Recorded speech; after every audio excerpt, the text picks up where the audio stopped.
Now let's discuss the cardiac axis. The cardiac axis represents the net direction of the electrical activity of the heart during depolarization of the ventricles. This is the vector that we discussed also in the previous slides. Here. Since the left ventricle makes up most of the heart muscle under normal circumstances, normal cardiac axis is directed downward and slightly to the left. Now we will use this vector to discuss cardiac axis and deviations.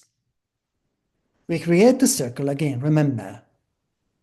And depending on where the cardiac axis lands within this circle, we can evaluate whether the cardiac axis is physiological or pathological. The rules are as follows. If the cardiac axis lands anywhere between -30 and +90 degrees, it is considered normal QRS axis, normal axis.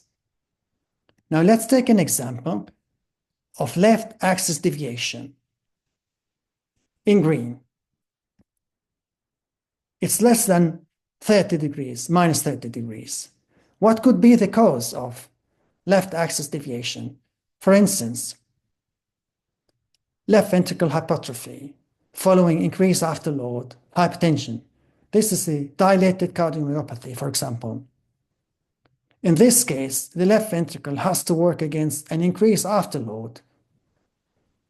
This leads to hypertrophy of the left ventricle, and this causes a left axis deviation in pathological cases.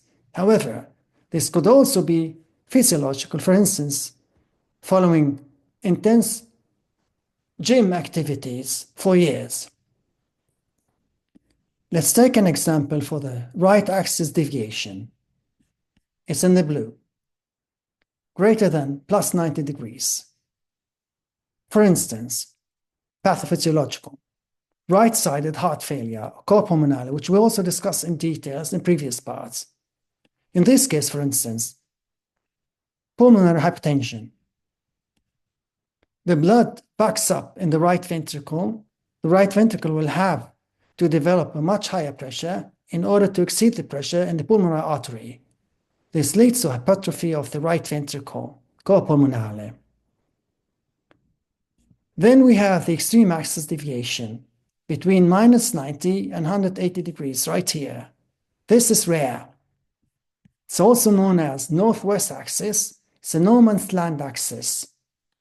Possible causes could be hyperkalemia, emphysema, and ventricular pacing, as we see right here. I hope this was helpful.